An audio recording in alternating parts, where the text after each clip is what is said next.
So welcome everyone. I'm Susan Angel Miller. I'm looking forward to our conversation with Mary Robinson, what every parent should know about grief.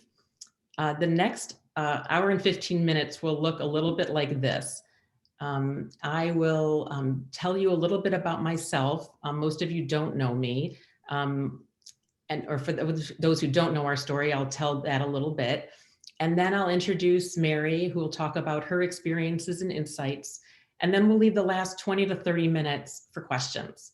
So I will let you know the right time when you can put your questions in the chat room, and we'll get to as many as we can.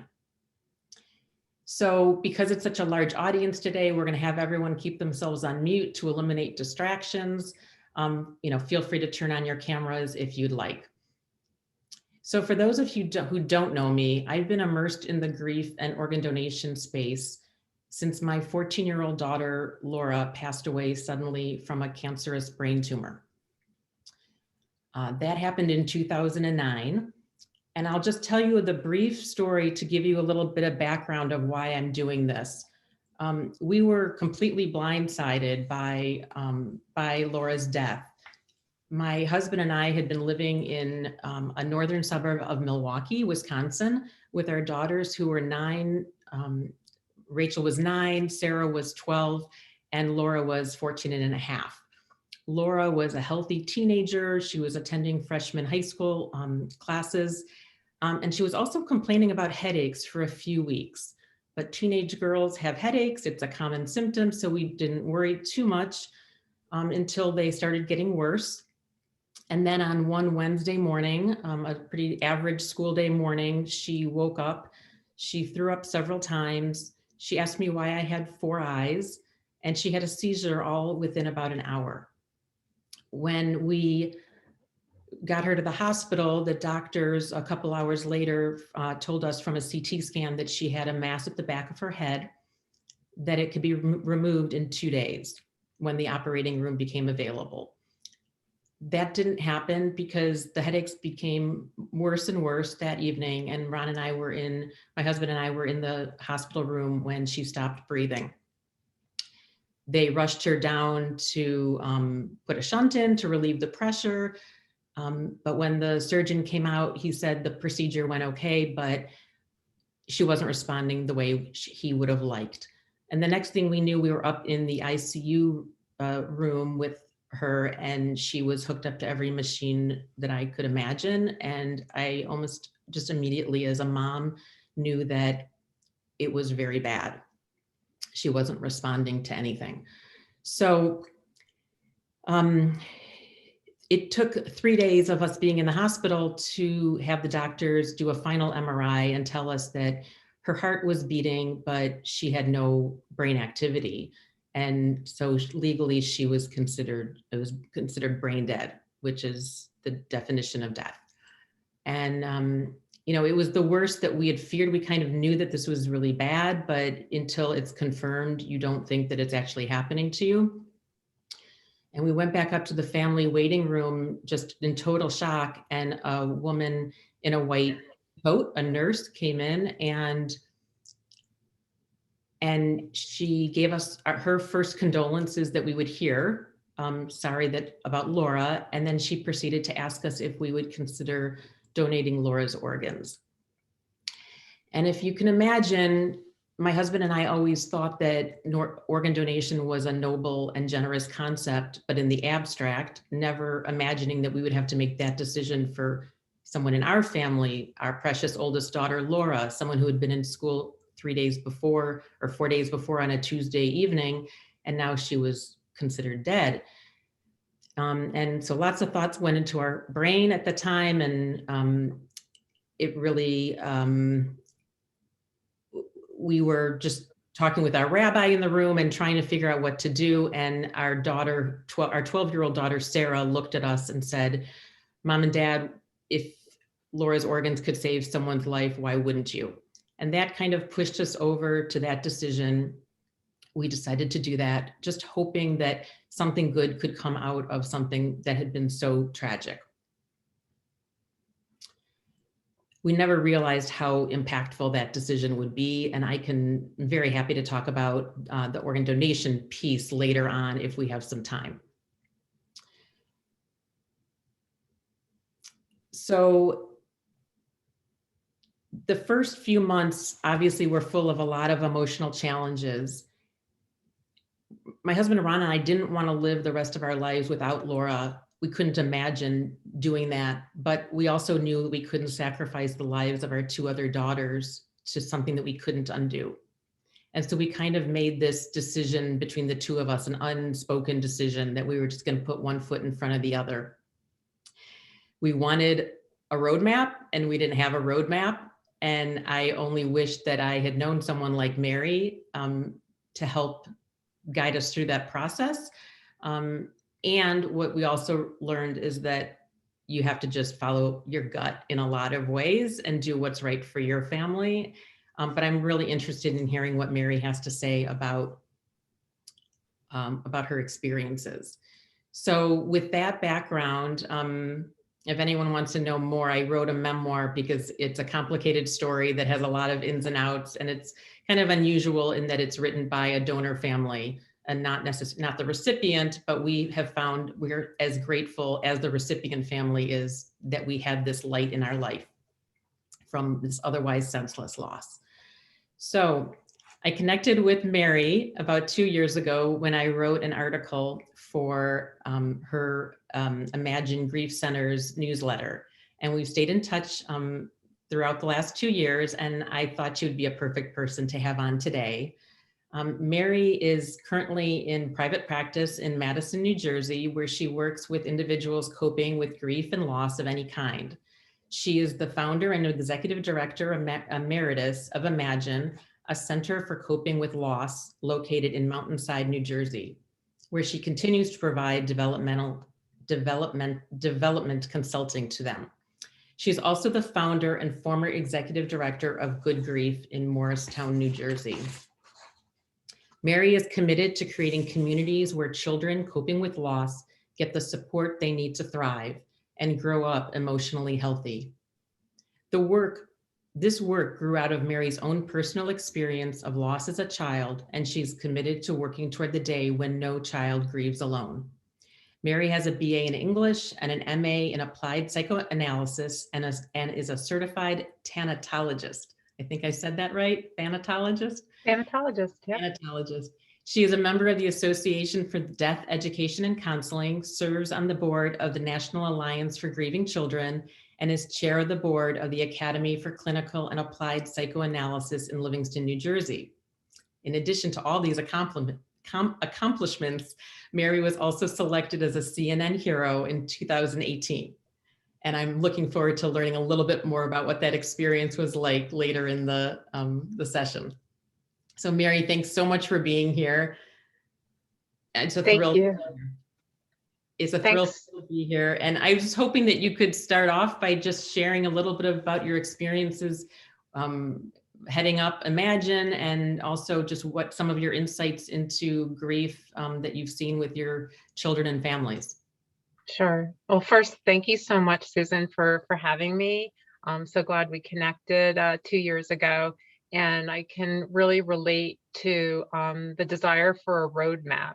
And, that's one of the reasons that I do the work that I do, because when my father died, there was really no roadmap or no understanding about the impact of the death of a parent or a sibling on children. So a little bit of background, my father died when I was 14, 1974, and I was a freshman in high school. My brother was a sophomore, and we did terribly after our dad died. He had been sick for about a year with cancer, and my brother got involved with drinking and drugs. He ended up dropping out of school his senior year.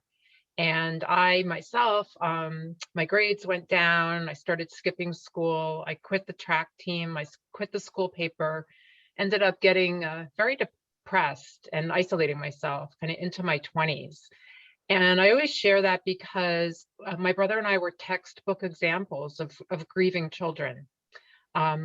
We were expressing our internal grief through our behavior. And yet not a single teacher or guidance counselor or coach, reached out and asked us, what happened? What's going on? You guys are really different. So fast forward, I do this work. I got into the field of children's grief support when I first learned of it in 1997. Prior to that, I worked in the corporate world for 14 years in IT and community relations. And when I discovered the field of children's grief support, I knew I had found my calling. And I work in this field to make sure other kids, like my brother and I, don't lose years of their life to unresolved or unaddressed grief. So as Susan said, I'm the founder of 2 children's grief support centers here in New Jersey. The first one is called Good Grief, and I named it that because of the good that eventually came out of my grief, because good can come from grief, especially if you get support. And so I resonated with what you shared when you started, Susan. And then I went back to school and got my master's and started Imagine, a Center for Coping with Loss, in 2011. And it is a free year-round peer grief support center for children and families coping with loss due to death. That's what we provide support for at our beautiful centers in Mountainside and in Newark. And then we do a ton of education in the communities, primarily in school districts, but also in workplaces and other agencies, to raise awareness about the impact of grief and loss on kids, and the fact that grief doesn't just happen when someone has died. It happens when we lose anything or anyone that we care or love about. So grief is a normal, natural response to loss. It's not pathological. People don't need to be fixed when they're grieving. We don't have to rush and get the kids into therapy. Everyone just needs, whether a child or an adult, a safe space to be able to tell their story, feel all their feelings, share memories, be able to name their loss. And the key is mourning. So we as human beings spend a lot of time grieving, but because our society is really uncomfortable with grief, they don't often get a chance to mourn, because mourning looks like talking and telling your story, and that can make people uncomfortable. I hear all the time, and I don't know if this happened to you, Susan and Ron, but families will tell us when people see me after they've had a loss, especially if a child has died, that people go the other way in the grocery store. And so it's a very isolating thing. And part of our mission at Imagine and the National Alliance for Children's Grief is to normalize grief and death and dying, to also create a world where someday no child will grieve alone. But we want to make it so all of our communities and neighborhoods and schools are grief informed, and that adults understand that when a child's behavior changes, we have to pay attention. We have to knock on the door of their hearts. We have to check in with them. We have to get them resources. And I always say about my brother and I, we weren't bad kids. We were sad kids. We were missing our dad. We were missing our life as we knew it. We went from a family of 4 having dinner around the table every night to a family dispersed, each of us going our separate ways in our separate pain. So one of the things I was hoping to talk about, and we'll get to, is kind of what do I wish all parents knew about grieving kids? What do I wish my mom had known back then? Fortunately, my mom was extraordinarily resilient. She could take on the world. She was a stay-at-home mom when my dad got sick, and when they realized he wasn't going to make it, she had to quickly figure out, they together, how she was going to pay back everybody we owed. My dad had just changed jobs when he was diagnosed with cancer. We had no medical insurance, and we were wiped out financially. My mom went to work in real estate and then was gone 24/7, because to make it in real estate and pay everybody back, she was scared to death we were going to lose the house, and she had these 2 surly teenagers to take care of. So she was extraordinary, went to work. But that's one of the things that happens in families when there's a death often, is there can be financial distress, secondary losses like having to move, or the parent who was home is now gone all the time. So,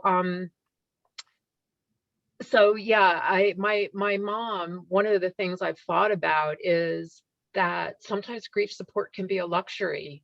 When you're a newly bereaved parent, an only parent, we don't refer to them as single parents because they're now the only parent.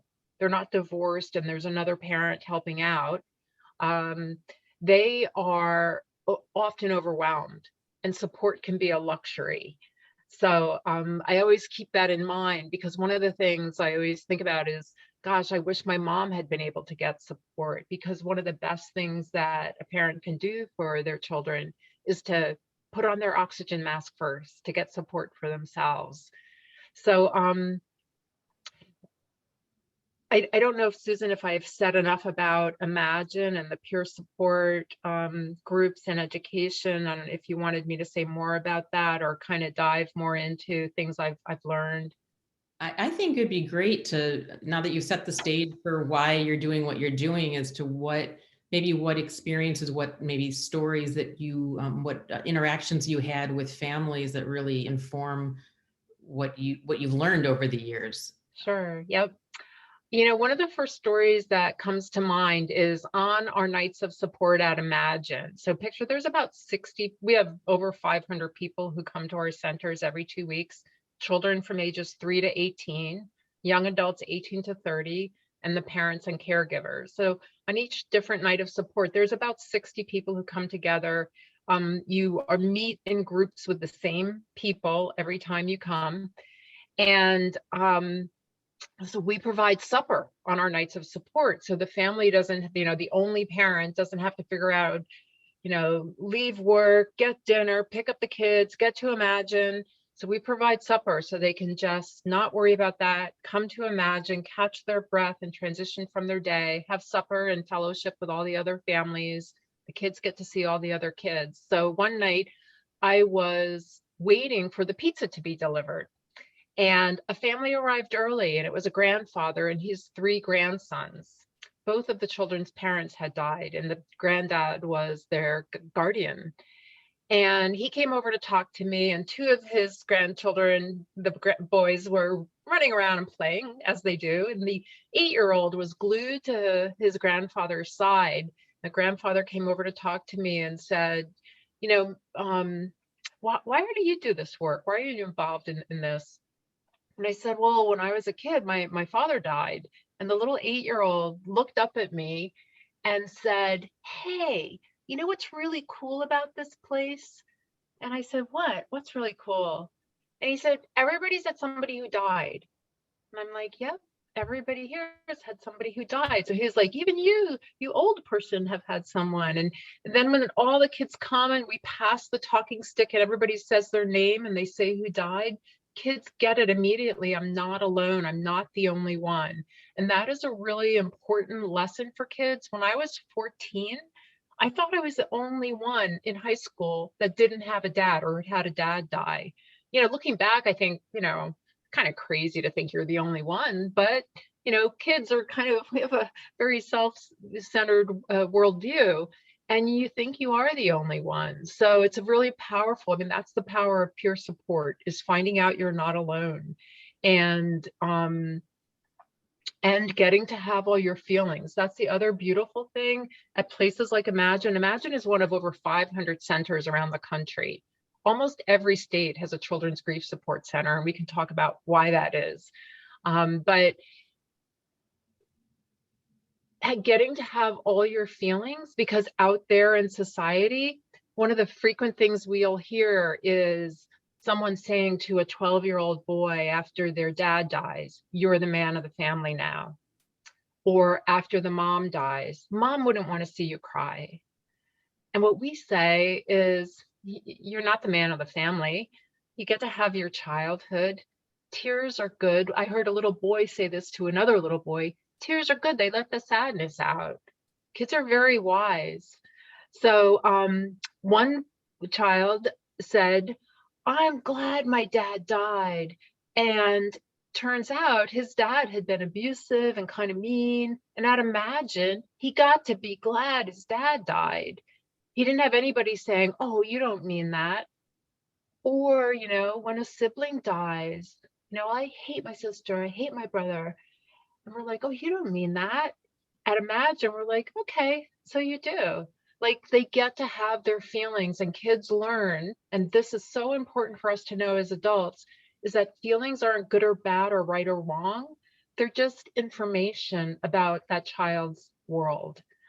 The other thing that, is really powerful story is when families come to Imagine, the first time they come, they have an orientation. It's like an intake, one on just the family and a program staff. And I did a mom and her daughter's orientation. And as we walked into the orientation room, the mom kind of whispered to me as an aside, she never talks about it. And this also is an 8-year-old, her 8-year-old daughter.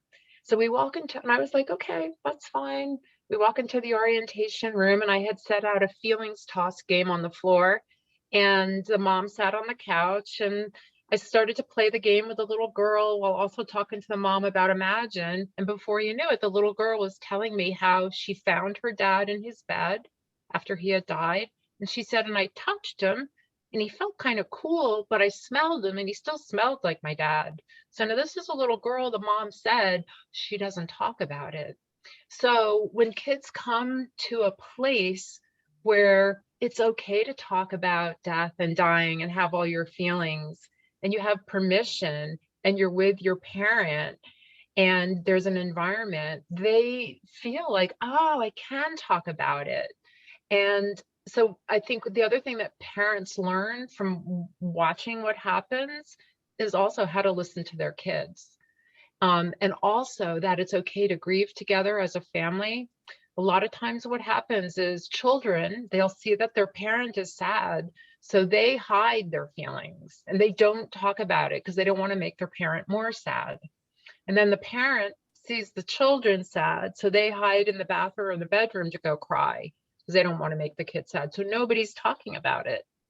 And sometimes I'd Imagine it's the first time a family has actually talked about it together, which is an amazing thing. Um, so, the key to how well any of us are going to do after a loss is mourning, which is the expression of all the feelings inside after we lose someone or something we love. So Imagine exists as a place for mourning, for talking, for sharing memories, for sharing feelings, telling our stories. A number of years after my dad died, my mother said to me, I must have told the story of your dad's illness and death over 100 times to Carlin in the living room, and Carlin was her best friend. And it was at that time, I was probably in my 30s, and I thought, my brother and I never got to tell our story. And telling your story is the number one way to mourn. So, helping your children tell their story, asking them. There's a lot of ways that you can do this in your family. Sometimes kids don't want to talk, especially if they're teenagers. So kids actually communicate, younger children, through play. So we say, put out the crayons and the paint and the clay, put out the sandbox and things to bury, and then just observe, like be with them as they play. Don't direct the play, follow their lead, and just reflect back what you see them doing, because they're telling you the story of their life through their play. That's children's work. Kids get a little bit older, like teenagers, they're a little bit more talkative, but as teenagers, they typically want to just talk to their peers. So another great piece of advice is to find other adults in your children's lives who can be that special, caring, functional adult. So the research shows the single most important thing a grieving child needs is the active presence of at least one caring, functional adult who sees that child and who gets it, that when they've had a loss, it's their job to show up and pay attention. So find those special aunts and uncles, that guidance counselor, that coach. And if sometimes they know instinctively to step in, but sometimes you have to ask, hey, can you give a little bit of extra attention to Bobby? He's merely missing his dad. So getting those adults. Mary, I mean, I'm just nodding here as to what you're saying because so much of it resonates with what we experienced. And it's really making me remember how Sarah and Rachel, who were 9 and 12 at the time of Laura's death, experienced it. And, you know, it's these little moments that pierce through the sadness.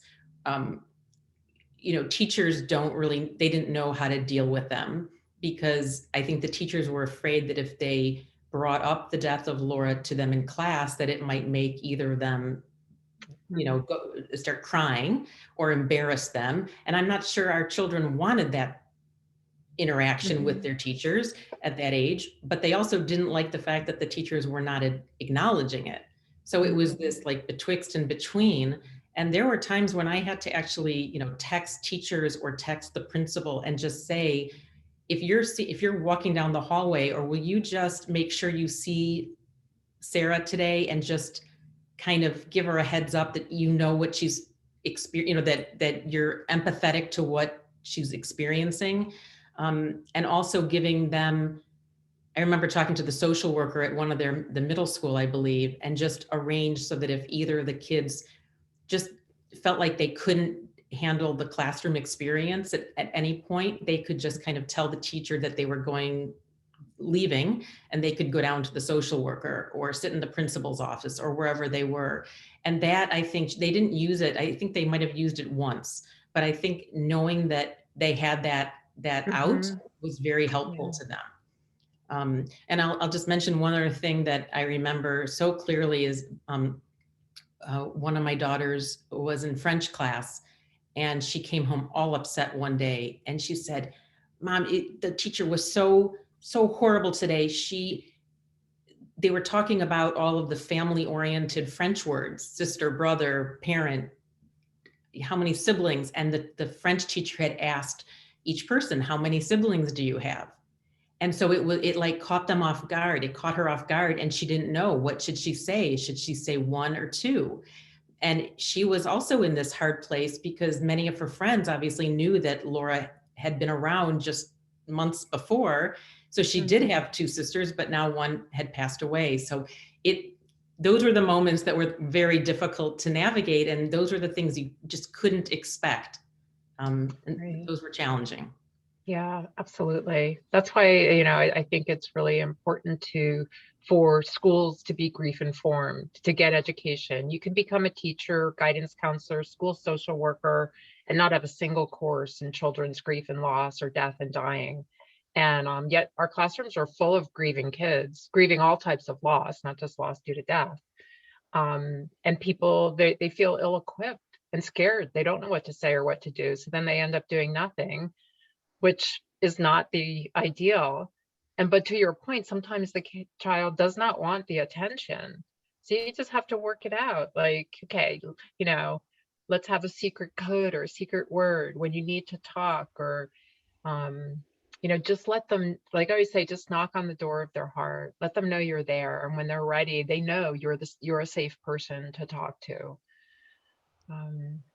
I also found that reminding myself that everyone was grieving at different points, and yet we were all grieving, but we were just expressing it differently because of our ages or just because of our mood at the time. And I remember walking into the den on one Saturday after Laura had died. It might have been 6 weeks after she died, and it felt like everything had changed and the whole world had been upended, but at the same time, everything was normal because this was a Saturday and they were sitting in the den watching football and playing on their iPads. And it seemed so normal, but for me, it seemed so abnormal. And I remember I said to them, I kind of blew up and I said, "Don't you guys miss Laura?" And all hell broke loose after that because they obviously all did miss her terribly. And then, of course, so I ran out of the house and went for a drive in the car crying, which is the car is a really good place to cry. Hopefully you're not driving at the time, but it was a really good wake up call to me to say, yes, of course they all know and miss her. They're just expressing it differently. Yeah. Well, that's an excellent point, is that children, a lot of times people think children don't grieve because it looks different from adult grief. because sometimes it looks like being on your phone or playing outside. It looks like laughing. And children grieve in doses, especially younger children. They're, built that way on purpose. So that psychologically, because they couldn't sustain the unending pain and grief that adults experience. So they go in and out of their grief. It's dosed. So one minute you can see them playing, and the next minute you can see them crying. And it is based on developmental age, as you said, Laura. And the other thing, developmental milestones apart, is that grief is so unique and idiosyncratic to each person. It's based on their personality, their temperament, their relationship to the person who died. So my grief over the death of my dad is very different than my brother's grief, and very different from my mother's grief.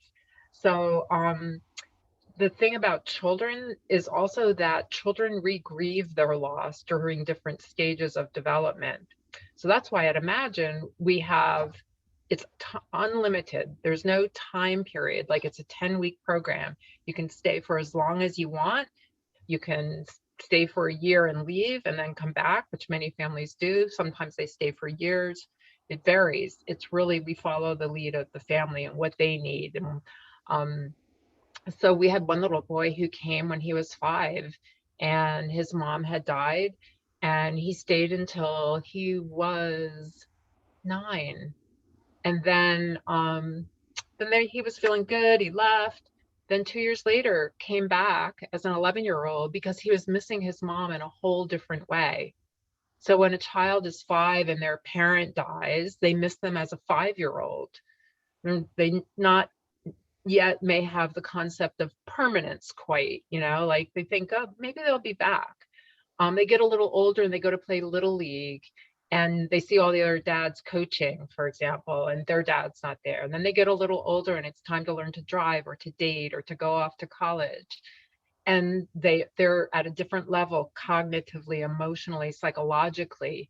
So they re-grieve the loss of that parent during all of these stages of development. Unlike the adults, their brains are kind of already cooked, so their grief, their grief process is just different than kids. It doesn't mean the kids aren't grieving or aren't missing their person. I dream of the day when we don't apologize for crying. That's the one thing in common that every single family that comes to Imagine in the orientation room, if they start to cry, they then apologize. And it happens all the time. I'm sure you've all seen it and witnessed it and probably done it. We've done it ourselves. And such a human emotion. And yet it's just our society is still like uncomfortable, where you can laugh. That's okay. One of the things that I think my mom was instructed by, if you will, so this was 1974, was Jackie Kennedy and Coretta Scott King, I think of as the sort of role models for widows at the time. And they were strong, stoic. They got applause for being courageous and carrying forth the civil rights movement. So my mom, for her, that was the model. That was the right thing to do. Also, that generation was, part of it was just that was what you did. And so, that's what she did, and probably thought that's what her kids should do, just be strong and carry on. Years later, my mom said to my boyfriend, actually, I was in my 40s, well, she just lost her father. I lost my spouse. So I really wanted to share that because it's just not knowing and thinking that you cannot compare. Like for her, that was the worst loss. But there is no worse loss. And I'm sure, I think we all think and agree and believe that the loss of a child is the worst loss. But what we try to say in this sort of world of grief is that comparing isn't helpful. And it also, when my mom said that, it just shows like that lack of understanding a lot of adults have, that children don't grieve, and that relationship isn't as important. I want to share that the death of a parent for a child is actually a trauma. So when you think about it, a parent is a child's first psychological attachment, their first bonding, their first falling in love, and it's the person they depend on for their very survival. So when that parent dies and is gone, it's a trauma.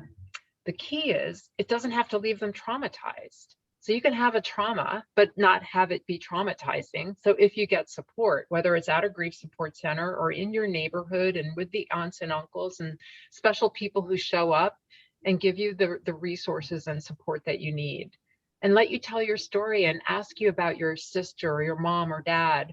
You know, one of the things that grieving families tell us all the time is, I want to hear their name. So I think you were saying this earlier, Susan, that, you know, people don't know what to say or they won't, you know, talk about the person, but people who are grieving the death of a person long to hear stories and memories and to hear that person's name.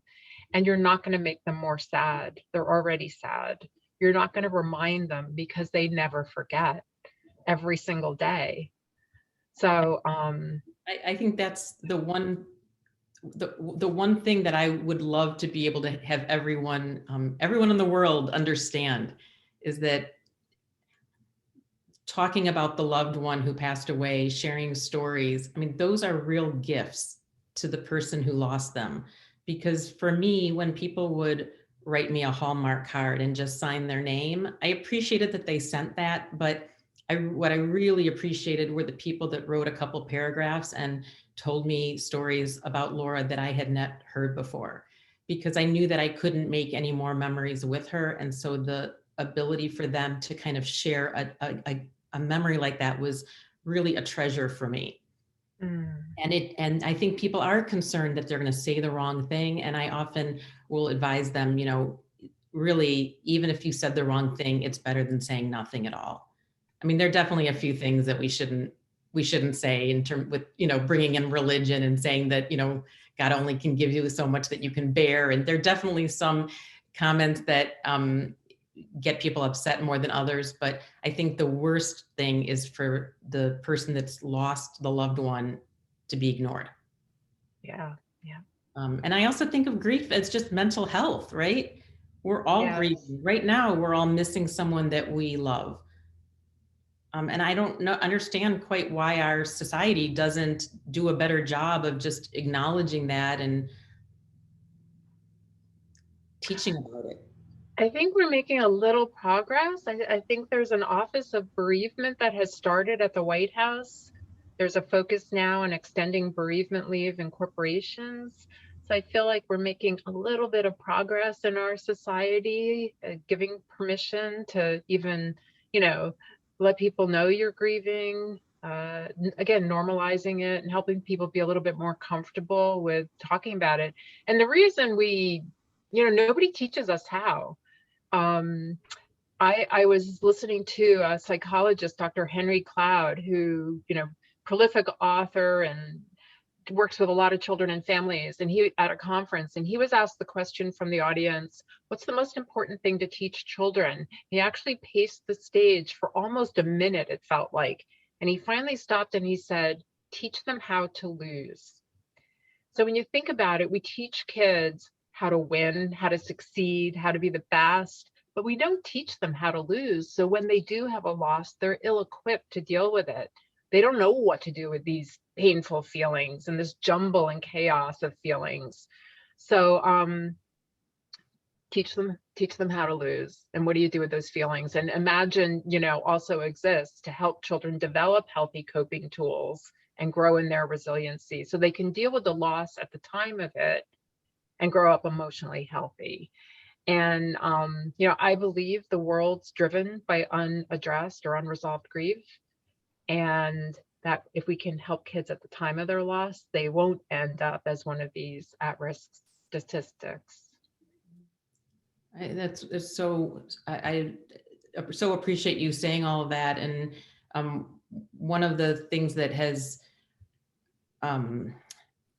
been so obvious to me over these years is how we often think about emotions as being opposites of each other and that they can't live at the same time. They can't be Right. felt at the same time. Happiness and sadness, fearlessness or courage and fear, um, gratitude and anger. And the reality is that's what we do as humans is we feel these emotions at the same time. And that's what's so confusing. And I remember feeling after a couple of years after Laura had died, and I told a friend who I walk with quite often, I said, it's hard to say this in a politically correct way, but I feel like our lives have changed. And in some ways there are some, and I couldn't even say the word like benefits. I don't, even now it sounds like a harsh way to say, it's just things changed in different ways after Laura's death. And I developed stronger relationships or more gratitude for life or more resilience or self-confidence. And I didn't have the words to say it. And I felt guilty for saying it.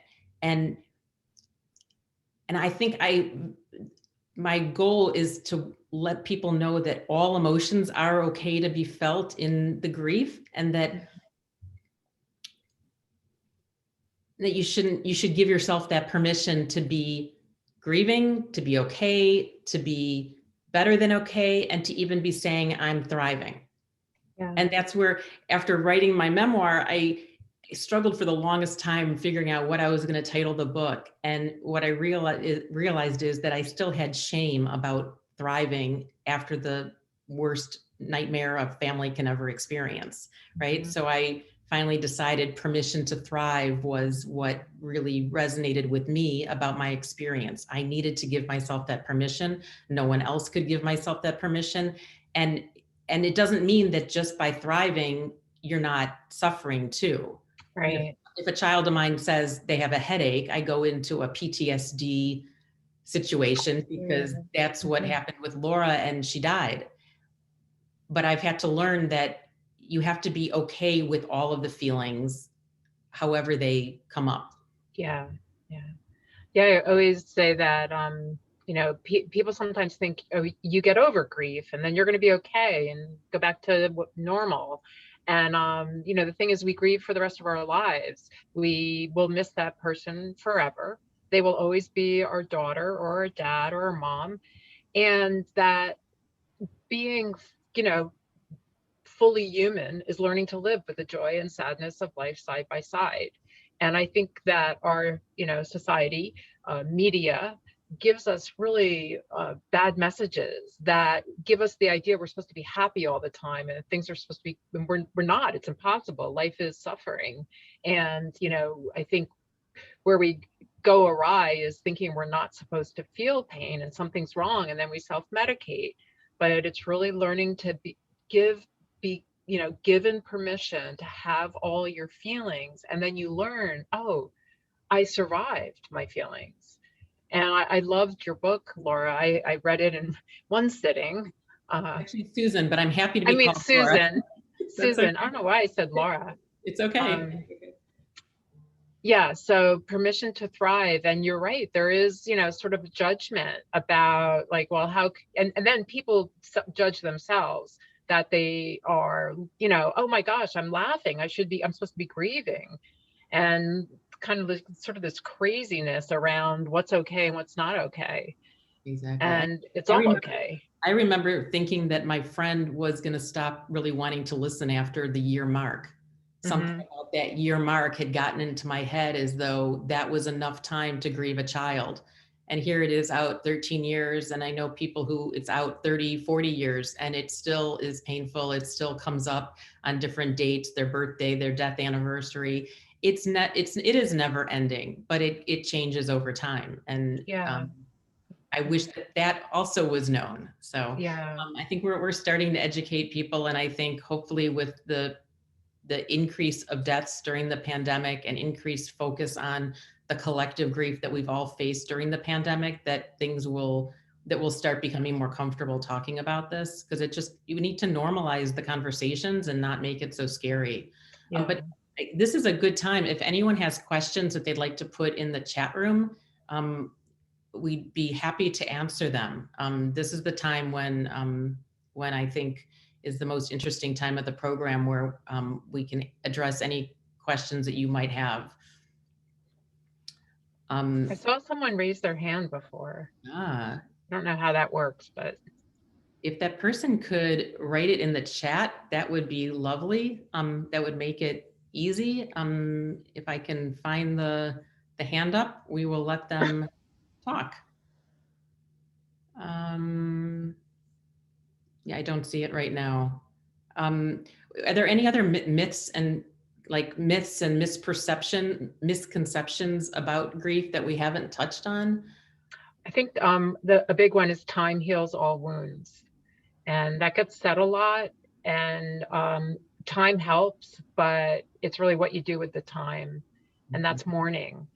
And, so talking, journaling, getting those feelings out, however you do that, through art, through nature.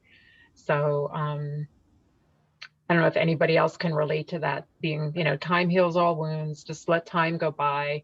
And it's like, yeah, you'll live, but will you live well? Mhm. What, Um, Mary, there's a question asked, what's your relationship like, if you have one, with the recipients? Oh, this is to me, I guess. What is my relationship with the recipient of Laura's liver? Thank you for asking that. Not every family gets to have to learn of who received their child's or their loved one's organ. Laura was a special case because she had brain cancer, and usually people with cancer aren't allowed to donate. And so it was a special case that the organ coordinators worked very hard to make sure happened. Of her internal organs, her liver matched a woman all the way out in New York. We live in Milwaukee, and no one basically wanted the organ within the Milwaukee or Wisconsin or Midwestern area because it had this chance of cancer. And so a woman in upstate New York was on the 10th day of a coma, from a liver-induced coma. And her husband basically went to say goodbye to her on Sunday, February 22nd. Laura had been declared brain dead on the 21st. And he went into the ICU room ready to say goodbye to her, because you can't live without a liver. And she had been in a coma for 10 days. And all of a sudden, the ICU nurses were rushing around, and he said, "What's going on?" And they said, "Haven't you heard? A liver's become available." And um, that was what had been transported from Milwaukee to New York. And the operation's supposed to be 8 hours, and it ended up being only 4. And she ended up waking up the next day, which was February 23rd, which was the day of Laura's funeral. So it felt very much like our two worlds had collided and a miracle had happened. And so, yes, we have met her after about a year, when we were allowed to divulge our personal information. We were able to do that, and started corresponding, started calling each other, and then met in a New York City hotel room over spring break 2 years after Laura had been taken to the hospital. And we keep up even today, and she's healthy. Her name is Trish, and she had the medication she had been taking to cure her leukemia actually destroyed her liver. And so, other than that, she had been a healthy 40-year-old, and she is now 53 and totally healthy, owns a gym, is a special education teacher. And it has been a blessing in this whole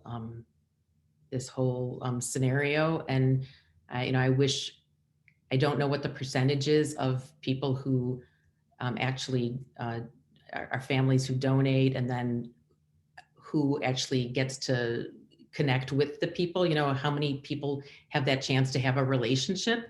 But I know that I think we're in a minority, and I feel blessed to have had that experience.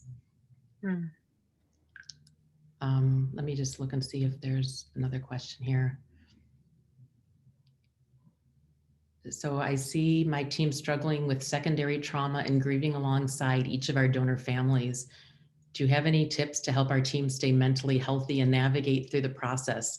Their heart is hurting for each family they walk beside, and I'm trying to help them cope with this. Mary, I'll let you maybe just take a crack. Yeah, I think that, for people who do this work, that is always a risk and a challenge is the secondary trauma. And I think the number one, well, self-care, but getting people to actually do self-care sometimes is hard. What we do for our staff at Imagine, who listen to painful stories every day, so it's different than people who work with donor families, but is supervision. So what that means is they get to go and talk with someone. We also have weekly support groups for our staff. We have the luxury of, we think it's so important that we build it into their work week.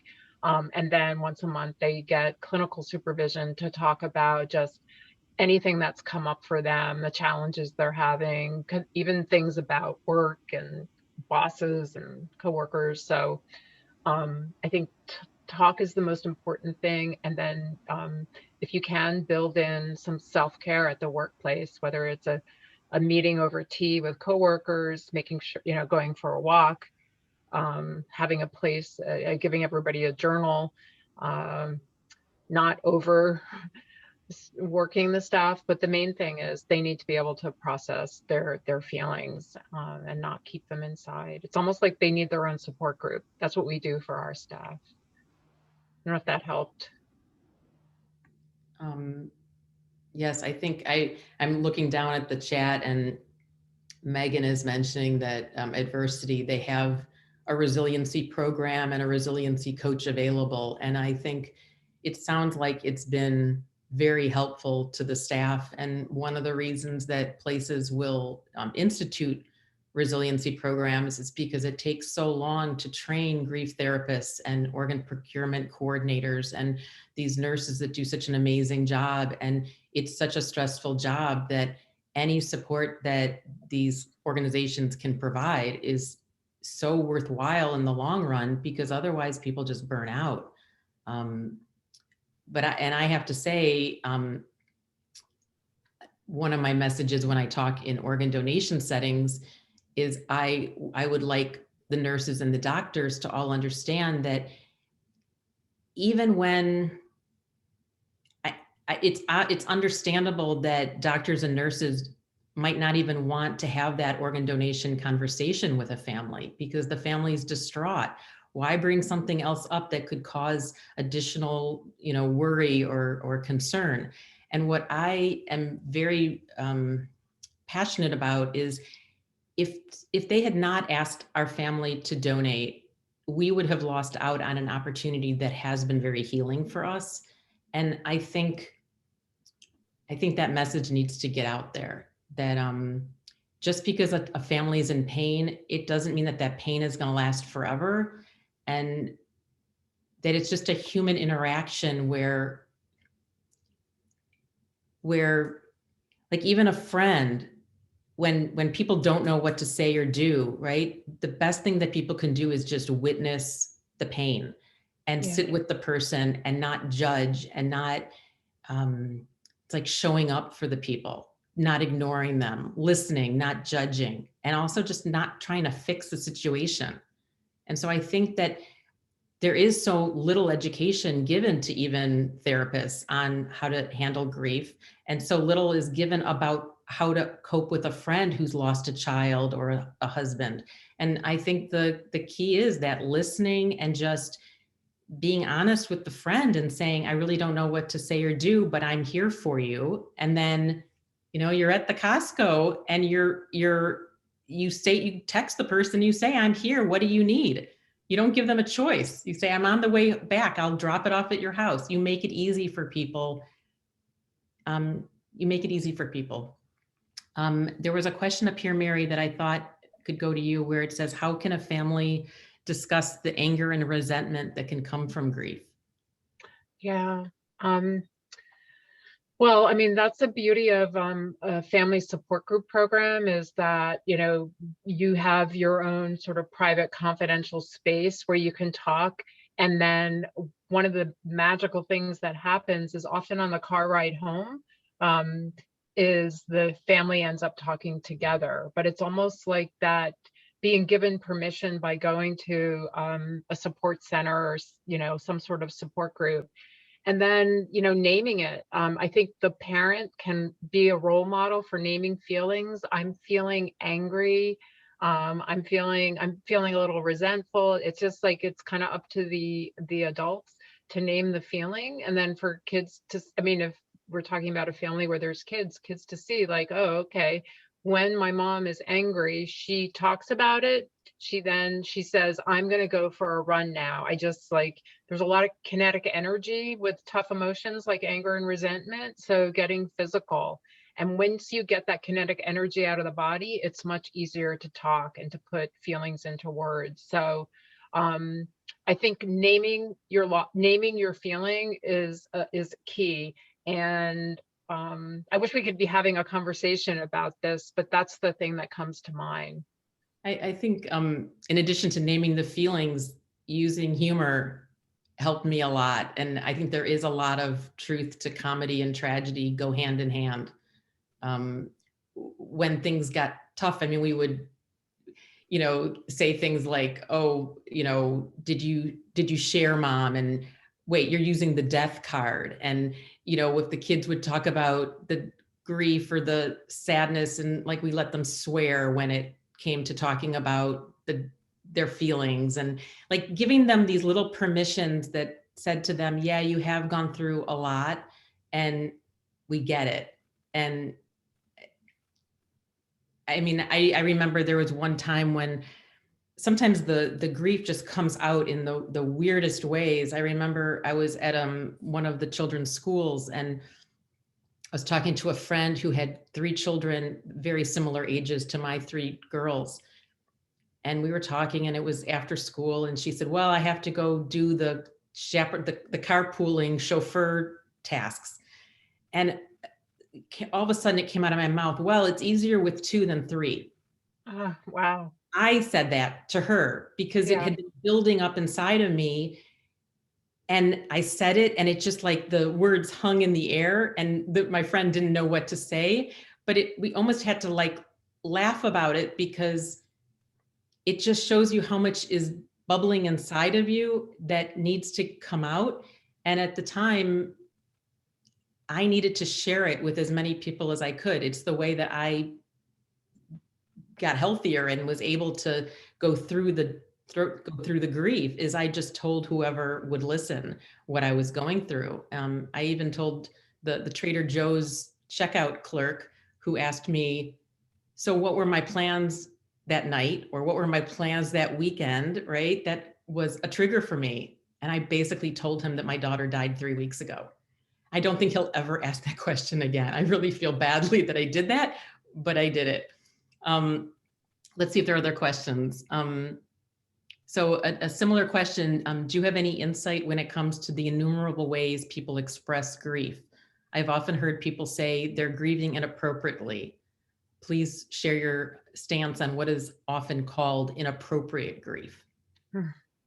Well, I don't like any adjectives to go along with grief, like complicated grief, inappropriate grief.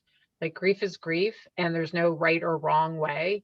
And it's, like, your process is unique to you.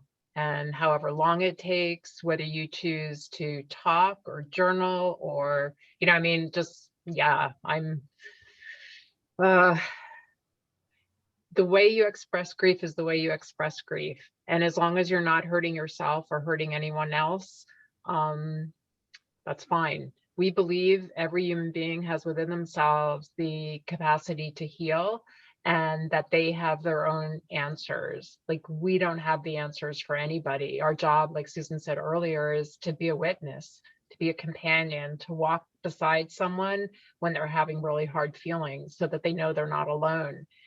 When they're feeling murderous rage, when it's supposedly taking too long, according to the outside people, or other people. So yeah, I don't, that's my insight, is get rid of those adjectives. There's no such thing as inappropriate grief. There shouldn't be adjectives in front of grief. So someone else asked, Megan asked, what are some of the other top losses you see outside of death? And probably in combination, some secondary losses too. Yeah, I mean, we have a center in Newark, New Jersey, which is a very, it's inner city, high level of poverty, high level of crime, and so much loss. A lot of the ones that we see are parental incarceration and deportation, other losses in a family. I mean, if you think about domestic violence, that's the loss of a safe home for a child, any kind of abuse. I mean, divorce is, I would say, a top loss, and often gets overlooked as something that people grieve and that children grieve. We could fill an entire other center. We could have 500 more centers just for loss due to divorce, and kids and parents. It's a little trickier for the parent support groups, but anyway, I would say we do a lot of education. This is not for parents, well, for populations that are grieving but not due to death. So we work with National Family Promise. That's an organization that provides shelter and support for families who have become homeless. So those are grieving families. The kids are grieving, the parents grieving, they have lost so much. We work with families of children with brain injuries. Those are grieving parents. Their child had a brain injury. That's a very different child, and they need to mourn the child who was to fall in love with the child who is now. So I mean, the list just goes on, and I think that's the other thing, is what I love about this work is being able to give people a name for their experience, and that name is often grief. And once they know, oh, I'm grieving, because they think, well, they just feel crazy and buffeted about by all these strong emotions. And once they know, oh, it's grief, then we can talk about, what do you do when you're grieving? How do you take care of yourself? How can you mourn your son who had a brain injury? What does that look like? So Great. Thank you so much, Mary. I mean, I think we could talk about this for so many, there's so much, it's like an onion, grief is, and there's so many aspects of it. And um, what I would love is to keep connected with everyone. I'm planning other of these conversations, and the one that's coming up that I just wanted to let everyone know about is on Thursday, May 5th. At noon, also, Central Time. And I'm going to be interviewing a woman, Mary Frances O'Connor, who's an associate professor of psychology at the University of Arizona in Tucson. She directs the Grief, Loss, and Social Stress Lab, which researches the effects of grief on the brain and body. And she recently published a book called The Grieving Brain, which focuses on MRI research. And she uses stories to help the reader understand what happens when we grieve and how to better understand and navigate loss. So I'm really excited I read her book and it was very good. And I thought, wow, what a great next topic. I think it's called like Grieving Brain, the Surprising Science of Grief and Loss. And so I hope that I'll be in communication with you guys, and I hope it comes back the opposite way, where you guys are in communication with me. In the chat, we put how to get in touch with Mary, how to get in touch with me. And, I think we both enjoy spreading what we've learned in a hard-earned kind of way through stories, because that's the way that people, I think, absorb the information the best. And I really want to thank everyone for coming today. And thank you, Mary, for your generosity in sharing your story. And oh, I needed to ask you before we left, tell me about your experience with becoming a CNN hero. We saved the best for last. Oh, it was such a joyous and fun time. It was really extraordinary to be able to get like this global spotlight on the issue of childhood bereavement. You know, when we want to create a world where no child grieves alone, to be able to have, you know, to be on CNN, to receive the award from Anderson Cooper, who himself had lost a parent, a dad, as a child. And he actually wrote his remarks to introduce me and bring me up on stage. So I was over the moon. It was something I will never forget. And the complete joy. CNN took incredibly great care of us. And you know, I've never been on TV before, and it was just wonderful. And to meet the other heroes, so there was 10 of us. This was 2019, and just to meet people from all over the world doing, you know, really wonderful things. So Great. thanks for asking. I keep my award right here. Desk, my CNN Hero Award.